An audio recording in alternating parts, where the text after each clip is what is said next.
શ્રી ગણેશાય નમઃ. જય શ્રી કૃષ્ણ. આજે આપણે પુરુષોત્તમ માસનો અધ્યાય 25મો કહીશું. ઉદ્યાપન વિધિ.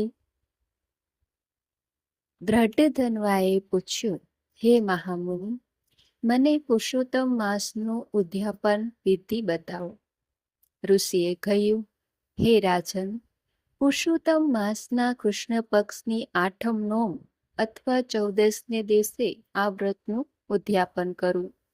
30 સુપાત્ર બ્રાહ્મણોને નિમંત્રણ દેવું અને પોતાને ત્યાં અડધો મણ, 10 શેર, 5 શેર કે 2.5 શેર 5 પ્રકારના ધાન્યનું સર્વતોભદ્ર નામનું ઉત્તમ મંડળ રચવું. એના પર સોનાના, રૂપાના, તાંબાના અથવા માટીના છિદ્ર વિનાના 4 કળશ સ્થાપિત કરવા. તેના પર ફળ મૂકવા. વસ્ત્રો, પુષ્પ, ચંદન આદિથી તેની પૂજા કરવી.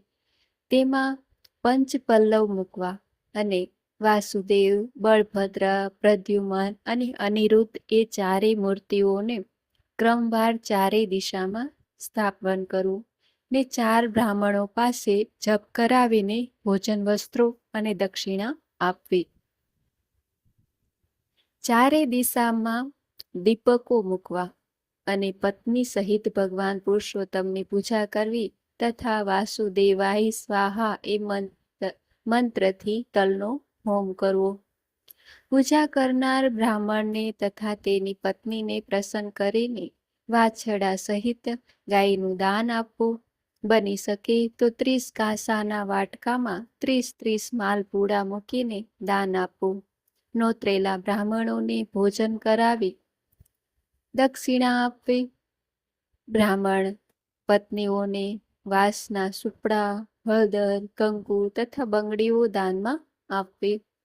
તે પછી ભગવાન પુરુષોત્તમની પ્રાર્થના કરી વ્રતની ભૂલચૂક માટે ક્ષમા માંગવી અને તે પછી ગૌ, ગ્રાસ તથા શ્વાન ભાગ કાઢી કુટુંબ સાથે પોતે ભોજન કરવું.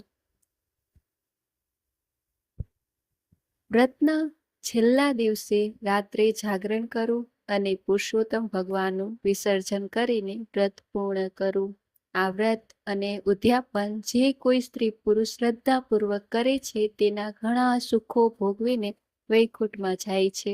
શ્રી બૃહદ નારદીય પુરાણના પુરુષોત્તમ મહાત્મ્યનો પુરુષોત્તમ માસની ઉદ્યાપન વિધિ નામનો 25મો અધ્યાય સંપૂર્ણ. કથા. ગુરુ શિષ્યની વાર્તા. એક નદીના કિનારે એક સંતનો આશ્રમ હતો. સંતને એક શિષ્ય હતો. સંત ઘણા જ્ઞાની અને શિષ્ય ઘણો જિજ્ઞાસુ. પાવન પુરુષોત્તમ માસ આવતા ગુરુએ વ્રતની તૈયારી કરી અને શિષ્યને પણ આ વ્રત કરવા જણાવ્યું. ત્યારે શિષ્યએ પૂછ્યું કે પુરુષોત્તમ ભગવાન પ્રસન્ન થાય તો શું આપે?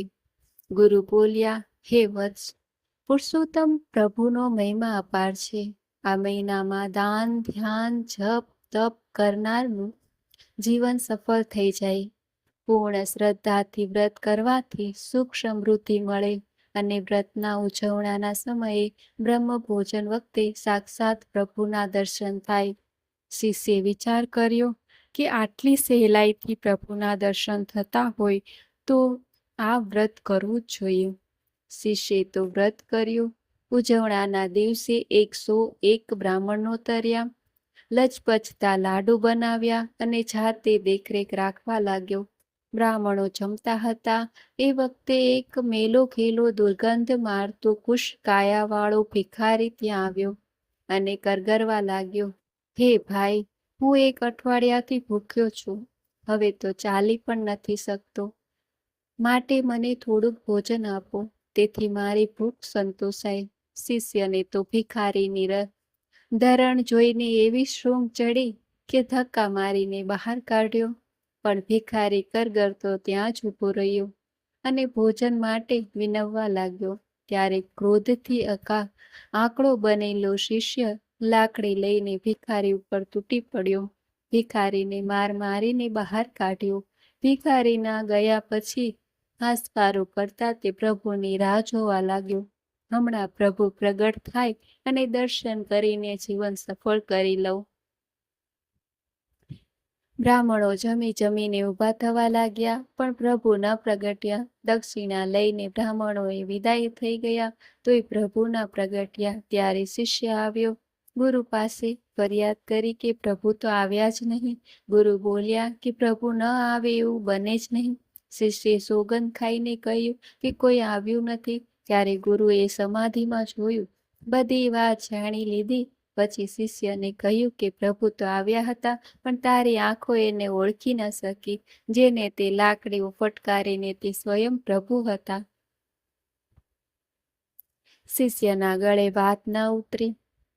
ત્યારે શિષ્યએ ખાતરી કરાવવા ગુરુએ પૂર્ણ શ્રદ્ધાથી પ્રભુને યાદ કર્યા. તત્કાળ પુરુષોત્તમ પ્રભુ પ્રગટ થયા. પ્રભુના શરીર પર લાકડીના 16 જોઈને શિષ્ય પ્રભુના પગમાં પડી ગયો. પ્રભુ બોલ્યા, હે અજ્ઞાની, મારા અનેક રૂપો છે અને હું ક્યારેય કયા સ્વરૂપે પ્રગટ થાવ તે કોઈ જાણી શકતું નથી. જે પ્રાણી માત્ર પર દયા રાખે છે તે જ મને ઓળખી શકે છે. માટે હવે ક્યારેય કદી પણ કોઈનો અનાદર ન કરતો અને ભૂખ્યાને ભોજન કરાવજે. એ અન્ન સીધું મને પહોંચશે. દયાળુ પ્રભુએ એને માફ કરીને અન્નદાનનું મહત્વ સમજાવ્યું. પ્રભુના દર્શનથી ધન્ય થયેલા એ શિષ્યના મનનો મેલ ધોવાઈ ગયો અને તેને જીવ માત્ર પ્રત્યે દયા રાખી. આખી જિંદગી અન્ન ક્ષેત્ર ચલાવ્યું અને અંતે વૈકુંઠને પામ્યો. હે પુરુષોત્તમનાથ, તમે જેવા ગુરુ શિષ્યને ફળ્યા એવા સૌને ફળજો.